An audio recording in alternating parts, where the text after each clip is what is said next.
Hello दोस्तों, स्वागत है आपका हाईटेक कंप्यूटर ट्यूटोरियल के इस वीडियो में। इस वीडियो में आपको बताऊंगा माइक्रोसॉफ्ट पावर पॉइंट से संबंधित 20 ऐसे प्रश्न जो कंप्यूटर अनुदेशक एग्जाम की दृष्टि से बहुत महत्वपूर्ण है और ये सारे के सारे प्रश्न किसी न किसी कंपटीशन एग्जाम में आ रखे। तो शुरुआत करते हैं प्रश्न संख्या 1 से। MS पावर पॉइंट में वर्तमान स्लाइड से स्लाइड शो की शुरुआत किस शॉर्टकट की से की जाती है? शुरुआत की शॉर्टकट की क्या है? तो पहला ऑप्शन है F5, दूसरा ऑप्शन है शिफ्ट प्लस F5, तीसरा ऑप्शन है कंट्रोल प्लस F5 और चौथा नन। तो सबसे पहले वाला ऑप्शन तो एक फ्रेश फाइल यानी अपन पहली स्लाइड से अगर अपन को पावर पॉइंट का प्रेजेंटेशन स्टार्ट करना है तो F5 को प्रेस करते हैं। ठीक है, फर्स्ट स्लाइड से। और दूसरा ऑप्शन है shift plus F5। Shift plus F5 इसका राइट ऑप्शन है। अगर अपन को करंट स्लाइड से प्रेजेंटेशन स्टार्ट करना, यानी आप चौथी या पांचवी या 10वीं स्लाइड पे हैं और आपकी टोटल 20 स्लाइड की फाइल है, तो जिस स्लाइड पे हैं उसी स्लाइड से आपको प्रेजेंटेशन स्टार्ट करना है। तो इसके लिए शिफ्ट प्लस F5 को आप प्रेस करेंगे। ठीक है, फिर चलते हैं next question number 2। Question number 2, MS PowerPoint में निम्न में से कौन सा व्यू उपलब्ध नहीं होता है? तो पहला ऑप्शन नॉर्मल व्यू, दूसरा आउटलाइन व्यू, तीसरा रीडिंग व्यू और चौथा परफेक्ट व्यू। तो पहला व्यू होता है, दूसरा व्यू भी होता है आउटलाइन व्यू, और तीसरा रीडिंग व्यू और चौथा परफेक्ट व्यू नाम का कोई चीज़ नहीं होता है। तो इसका राइट ऑप्शन क्या हो जाएगा? Perfect view. फिर अपन चलते हैं next question number 3। Question number 3 में MS पावर पॉइंट में मैक्रो किस ग्रुप में पाया जाता है? मैक्रो क्या होता है? मैक्रो एक ऐसा प्रोसेस होता है जिसमें एक से अधिक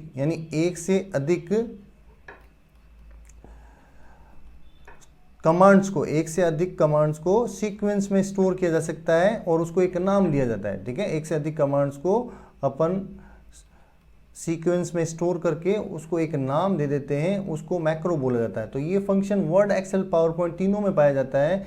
और इसका लोकेशन क्या होता है सॉफ्टवेयर में? व्यू टेब, पहला ऑप्शन व्यू टेब विंडो ग्रुप नहीं होता है, दूसरा व्यू और मैक्रोज, तीसरा व्यू और जूम और चौथा व्यू टेब एंड शो। तो इसका राइट ऑप्शन बी होता है view tab and macro group of tools. ठीक है, मैक्रोज ग्रुप ऑफ टूल। फिर अपन चलते हैं क्वेश्चन नंबर 4। क्वेश्चन नंबर 4 में है नई स्लाइड डालने के लिए शॉर्टकट की क्या है? देखो, इसमें बहुत सारे यूजर कंफ्यूज होते हैं जो अक्सर सॉफ्टवेयर को ज़्यादातर यूज़ नहीं करते हैं। वो क्या करेंगे, सीधा कंट्रोल प्लस एन पे राइट क्लिक करेंगे, जो पहला ऑप्शन है, और दूसरा ऑप्शन कंट्रोल प्लस ओ है, तीसरा कंट्रोल प्लस पी है और चौथा कंट्रोल प्लस एम है। तो इसका राइट ऑप्शन होगा कंट्रोल प्लस एम, जो एक न्यू स्लाइड को डालने के लिए काम आती है। शॉर्टकट की होती है जो न्यू स्लाइड को डालने में काम आती है। कंट्रोल एन होता है न्यू फाइल को डालने के लिए, ध्यान रखना, न्यू फाइल को डालने के लिए।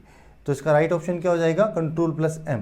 फिर नेक्स्ट चलते हैं, ट्रांजिशन इफेक्ट का निम्न में से किस पर उपयोग किया जा सकता है? यानी पावर पॉइंट फाइल के अंदर दो तरह के स्पेशल इफेक्ट होते हैं। पहला तो होता है ट्रांजिशन और दूसरा होता है कस्टम एनिमेशन। ठीक है, दूसरा होता है कस्टम एनिमेशन, जिसको एनिमेशन भी बोलते हैं शॉर्ट में। तो ये दोनों टाइप के जो स्पेशल इफेक्ट है जिसमें एक ट्रांजिशन होता है, तो ट्रांजिशन इफेक्ट को किस पे लगाया जा सकता है? एट स्लाइड ऑब्जेक्ट, यानी स्लाइड के ऊपर जो अपन पिक्चर और शेप वगैरह डालते हैं उन पे लगा सकते हैं। दूसरा ऑप्शन फॉर स्लाइड ओनली, और तीसरा option for slide and slide object both, और चौथा नन। तो इसमें राइट ऑप्शन क्या है? स्लाइड ओनली, क्योंकि ट्रांजिशन इफेक्ट को पूरा एक स्लाइड पे अप्लाई किया जा सकता है, किसी ऑब्जेक्ट पे नहीं, पूरी स्लाइड पे ही अपन अप्लाई कर सकते हैं। जब भी एक स्लाइड से दूसरी स्लाइड पे जंप करते हैं तो उनके बीच में जो स्पेशल इफेक्ट दिखाई देता है वो होता है ट्रांजिशन इफेक्ट। क्या होता है? Transition effect. जैसे मैं एक या दो, यहाँ पे एक और दो स्लाइड बनाई है, तो मैं एक से दूसरी स्लाइड पे जाऊंगा तो बीच में जो स्पेशल इफेक्ट आएगा उस स्पेशल इफेक्ट को क्या बोलते हैं? Transition effect. ठीक है, फिर अपन चलते हैं क्वेश्चन नंबर 6। क्वेश्चन नंबर 6 में स्लाइड में वह जगह जहां पर हम कुछ लिख सकते हैं या टाइप कर सकते हैं। जैसे आप कोई भी स्लाइड का एक मैं छोटा सा आपको डायग्राम बना के बताता हूं। डायग्राम में जैसे बॉक्स बने होते हैं, डॉटेड बॉक्स, ठीक है, डॉटेड बॉक्स, उन डॉटेड बॉक्स में आप टाइप कर सकते हैं, इनके अलावा कहीं पे भी टाइप नहीं कर सकते। इन डॉटेड बॉक्स को क्या बोलते हैं? तो पहला ऑप्शन है टेक्स्ट बॉक्स, दूसरा प्लेस होल्डर, तीसरा बोथ ए एंड बी और चौथा नन। तो अगर आपको सिर्फ और सिर्फ किसी प्रश्न के अंदर टेक्स्ट बॉक्स और प्लेस होल्डर दोनों नहीं मिले तो आपको प्रायोरिटी देना प्लेस होल्डर को, ठीक है, प्रायोरिटी प्लेस होल्डर को देना है। और अगर प्लेस होल्डर नहीं मिले तो आप टेक्स्ट बॉक्स भी लिख सकते हैं, लेकिन स्टैंडर्ड नेम इसका प्लेस होल्डर ही होता है। लेकिन इस क्वेश्चन में आपको दोनों दिए हैं, तो इसका राइट ऑप्शन क्या हो जाएगा? Both A and B. तो बोथ ए एंड बी, ठीक है। फिर अपन नेक्स्ट चलते हैं, question number 7। MS PowerPoint में पूर्व निर्मित प्रेजेंटेशन फाइल कहलाती है, यानी जो पहले से सैंपल फाइल बनी होती है, पहले से जो फाइल्स बनी होती है उनको क्या बोलते हैं? पहला है प्रोजेक्ट फाइल और दूसरा है सैंपल फाइल और तीसरा डिज़ाइन टेम्पलेट और चौथा रेडीमेड फाइल। तो इसका राइट ऑप्शन क्या होता है? Design template. जो पहले से रेडीमेड बनी होती है उनको डिज़ाइन टेम्पलेट फाइल बोलते हैं। तो इसका एक्सटेंशन नेम होता है, एक्सटेंशन नेम जो काफ़ी बार एग्जाम में पूछा गया है वो होता है POTX। ध्यान रखना, .POTX स्मॉल में लिखते हैं। फिर अपन चलते हैं नेक्स्ट क्वेश्चन पे, क्वेश्चन नंबर 8। स्लाइड ऑब्जेक्ट, जैसे स्लाइड ऑब्जेक्ट्स कौन कौन से होते हैं? जैसे अपन जो भी स्लाइड में चीज़ें डालते हैं वो स्लाइड ऑब्जेक्ट कहलाती है। तो जैसे पिक्चर डालते हैं अपन स्लाइड के ऊपर, टेक्स्ट बॉक्स जिसमें अपन टेक्स्ट लिखते हैं, जिसमें हम टेक्स्ट लिखते हैं, और शेप्स आदि जो डाले गए हैं उनमें विशेष प्रभावों को क्या कहा जाता है? जैसे मैंने आपको ऊपर बताया था, दो होते हैं ट्रांजिशंस और एनिमेशंस, ठीक है, ट्रांजिशंस और एनिमेशंस। तो इसमें जो स्लाइड के लिए काम में लिया जाता था वो मैंने आपको बताया था ट्रांजिशन, ठीक है, स्लाइड ओनली, सिर्फ स्लाइड के लिए। लेकिन अगर अपन स्लाइड के ऑब्जेक्ट के अंदर स्पेशल इफेक्ट डालना चाहते हैं तो इसके लिए राइट ऑप्शन क्या होता है? एनिमेशंस, ठीक है, एनिमेशंस। इससे संबंधित आगे भी क्वेश्चन आएगा, मैं आपको बताऊंगा। फिर देखो चलते हैं next question number 9। Question number 9 में है, निम्न में से कस्टम एनिमेशन है, यानी एनिमेशंस कितने टाइप के होते हैं स्लाइड के अंदर, इस क्वेश्चन में अपन ये कवर करने की कोशिश करेंगे। तो पहला एंट्रेंस, दूसरा एम्फेसिस, तीसरा एग्जिट और चौथा मोशन पाथ्स, और लास्ट में ऑल ऑफ द अबव। तो इसमें right option all of the above है। एंट्रेंस भी होता है एनिमेशंस जिसमें कोई भी ऑब्जेक्ट अंदर आते हुए दिखाई देता है। एम्फेसिस यानी एक ही जगह पे तरह तरह की एक्टिविटी करता है, जैसे घूमना हो गया, ब्लिंक करना हो गया। और एग्जिट यानी बाहर निकलते हुए दिखाई देता है ऑब्जेक्ट। और मोशन पाथ में हम खुद भी बना सकते हैं एक कस्टम पाथ, या फिर उसमें आर्क शेप, सर्कल शेप और लूप शेप में कुछ स्पेशल इफेक्ट दे रखे हैं वो अपन लगा सकते हैं, ठीक है। तो इसका राइट ऑप्शन डी हो जाएगा। फिर अपन चलते हैं क्वेश्चन नंबर 10। क्वेश्चन नंबर 10 में निम्न में से ट्रांजिशन इफेक्ट हैं, तो इसमें 4 ऑप्शन, सबटल, एक्साइटिंग और डायनेमिक कंटेंट। ये बहुत इंपॉर्टेंट क्वेश्चन है, बहुत काफ़ी बार पूछा जा चुका है। तो ये तीनों ही टाइप हैं ट्रांजिशन इफेक्ट के। तो इसका राइट ऑप्शन क्या हो जाएगा? ऑल ऑफ द अबव, ठीक है। ट्रांजिशन इफेक्ट 3 तरह के होते हैं, सबटल, एक्साइटिंग और डायनेमिक। अगर मैं आपको एक फाइल से बताने की कोशिश करूं तो आप देख सकते हैं यहाँ पे। सबसे पहले चलते हैं अपन ट्रांजिशन के अंदर। ट्रांजिशन में आप देख सकते हैं ये पहला सबटल, ये सबटल टाइप के सारे ट्रांजिशन, और फिर एक्साइटिंग, ये एक्साइटिंग टाइप के सारे ट्रांजिशन, फिर डायनेमिक कंटेंट, ये डायनेमिक कंटेंट टाइप के स्पेशल इफेक्ट। फिर अपन चलते हैं एनिमेशन पे। एनिमेशन पे मैंने आपको बताया, जैसे यहाँ गैलरी में क्लिक किया, एंट्रेंस यानी ऑब्जेक्ट अंदर आते हुए दिखाई देगा, एम्फेसिस यानी एक ही जगह पे अलग अलग तरह की एक्टिविटी करेगा, और तीसरा एग्जिट, एग्जिट में ये इतने सारे स्पेशल इफेक्ट, और लास्ट में मोशन पाथ, ठीक है, ये मोशन पाथ। तो इस तरह से हम एनिमेशन और ट्रांजिशन को डिफाइन कर सकते हैं। ये बहुत इंपॉर्टेंट है, ये क्वेश्चन पूछा जाएगा श्योर और कंप्यूटर एनालिटिक्स एग्जाम में। फिर अपन चलते हैं नेक्स्ट क्वेश्चन पे, क्वेश्चन नंबर 11। निम्न में से किस एनिमेशंस के द्वारा किसी भी ऑब्जेक्ट को अंदर आते हुए दिखाया जा सकता है? तो इसका राइट आंसर आपको मालूम चल गया होगा, एंट्रेंस एनिमेशंस के द्वारा। फिर क्वेश्चन नंबर 12, स्लाइड में किसी भी ऑब्जेक्ट पर कितनी बार एनिमेशन जोड़ सकते हैं? बहुत इंपॉर्टेंट क्वेश्चन है। यानी अगर अपन एक स्लाइड में जितने भी ऑब्जेक्ट हैं उस पर्टिकुलर ऑब्जेक्ट पे, किसी भी ऑब्जेक्ट पे अगर मैं एनिमेशन लगाऊं तो क्या उसमें एक बार ही एक एनिमेशन को लगा सकता हूं या एक से अधिक बार, एक से अधिक टाइप के एनिमेशंस को जोड़ सकता हूं? तो पहला ऑप्शन है वन टाइम ओनली, दूसरा मेनी टाइम्स और तीसरा टू टाइम्स और चौथा नन। तो इसमें राइट ऑप्शन क्या होगा? मेनी टाइम्स, यानी हम एक ऑब्जेक्ट पे बहुत सारे एनिमेशन ऐड कर सकते हैं, ठीक है।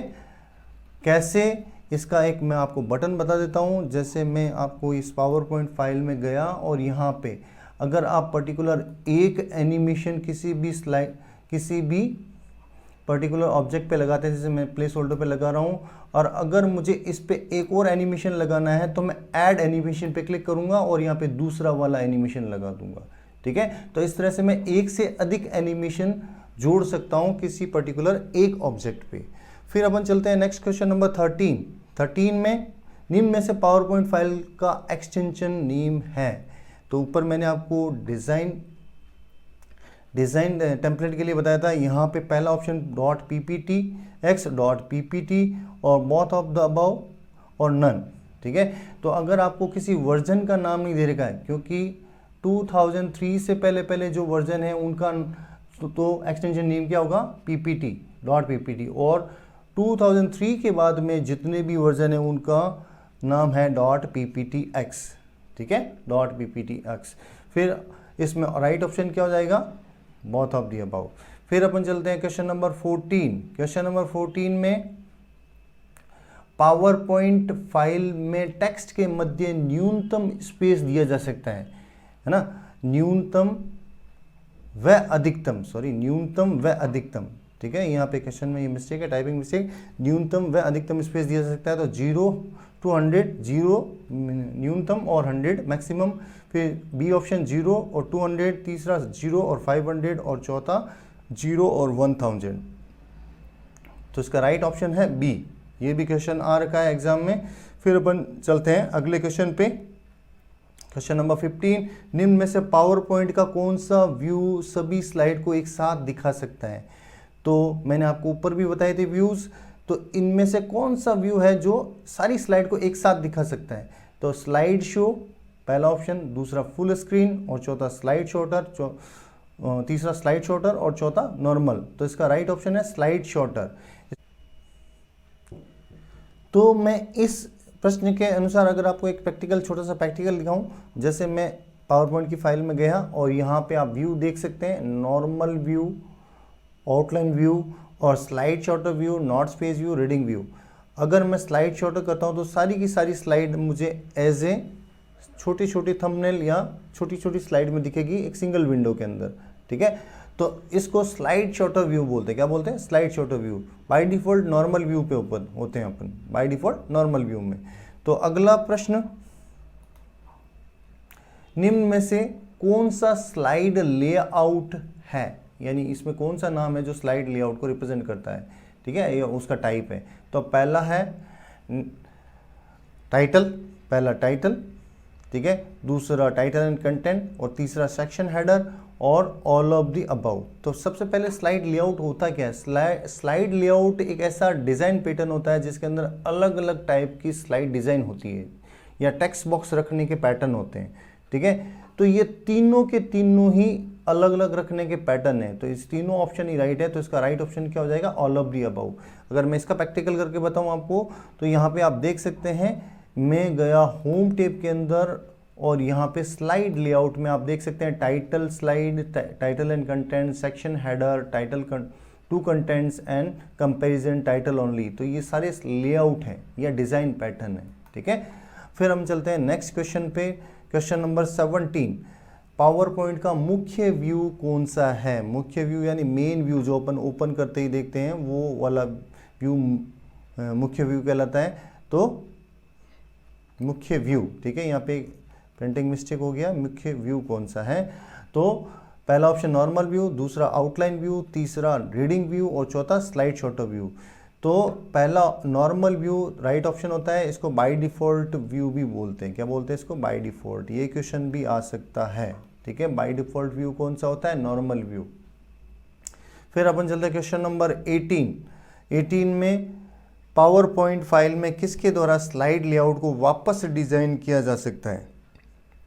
जैसे ऊपर वाले क्वेश्चन में मैंने आपको बताया था, स्लाइड लेआउट क्या होता है, डिजाइन पैटर्न होता है। जो हम कोई भी नई स्लाइड लेते हैं उस पर वो दिखाता है अपन को टेक्स्ट बॉक्स का या प्लेस होल्डर का एक रखा हुआ पैटर्न, और उसमें फ़ॉन्ट साइज भी होता है और उसमें अलग अलग बटन भी होते हैं। तो वो अगर अपन को डिज़ाइन सेट चेंज करना है तो उसमें कौन सा ऑप्शन काम आता है, तो पहला नॉर्मल व्यू, दूसरा स्लाइड रीसेट, और तीसरा रीडिंग व्यू, और चौथा स्लाइड मास्टर। तो इसका राइट ऑप्शन क्या है, स्लाइड मास्टर। इसका अगर मैं आपको प्रैक्टिकली बताऊं तो यहाँ पे आप देख सकते हैं, मैं व्यू टेब में गया और यहाँ पे ठीक व्यू के बाद में एक ग्रुप ऑफ टूल आता है, master views group of tools. इसमें स्लाइड मास्टर ऑप्शन होता है, उसके द्वारा हम स्लाइड लेआउट्स को या उसके डिज़ाइन को चेंज कर सकते हैं करंट फाइल के लिए, ठीक है। फिर अपन चलते हैं नेक्स्ट क्वेश्चन नंबर 19, ठीक है। 19 क्वेश्चन में निम्न में से एनिमेशन इफेक्ट है। तो पहला option appeared, fade, fly in और फ्लॉट इन। चौथा पल्स, टीटर, स्पिन और डार्कन। तीसरा डिसअपीयर्ड, फैड, फ्लाई आउट और फ्लॉट आउट। चौथा line, arc, turns and loops, और लास्ट में ऑल ऑफ द अबव। तो ये सारे के सारे एनिमेशन इफेक्ट हैं, ठीक है। इनको अगर मैं कैटेगराइज करूं तो पहले वाले ऑप्शन में सारे के सारे एंट्रेंस एनिमेशंस के टाइप है। दूसरा है एम्फेसिस, ठीक है, एम्फेसिस टाइप के एनिमेशन है। तीसरा है एग्जिट टाइप की, ठीक है। इनके नाम भी बहुत लर्न करना ज़रूरी है, इनमें से भी क्वेश्चन आ सकते हैं। और चौथा है मोशन पाथ, ठीक है। तो इसका राइट ऑप्शन क्या हो जाएगा, ई। फिर अपन चलते हैं नेक्स्ट, इस वीडियो के लास्ट क्वेश्चन पे, निम्न में से कौन सा पावर पॉइंट का व्यू है। ऊपर भी मैंने पूछा था, फिर बता रहा हूँ, ये क्वेश्चन बहुत बार आ चुका है एग्जाम्स के अंदर। तो निम्न में से कौन सा पावर पॉइंट व्यू है। पहला नॉर्मल व्यू, हाँ होता है। दूसरा आउटलाइन व्यू होता है। तीसरा रीडिंग व्यू होता है, और चौथा स्लाइड शॉर्टर व्यू होता है। एक और होता है नॉट स्पेस व्यू, ठीक है, नॉट स्पेस व्यू, ठीक है। तो 5 टाइप के व्यू होते हैं। स्लाइड शो व्यू नहीं कहलाता है, नॉट स्पेस व्यू कहलाता है। तो इसका राइट ऑप्शन क्या हो जाएगा, ऑल ऑफ द अबव। तो आशा करता हूँ आपको वीडियो अच्छा लगा होगा, और अगर आपको वीडियो अच्छा लगे तो प्लीज़ इसको लाइक करें और शेयर करें और चैनल को सब्सक्राइब करें। Thank you.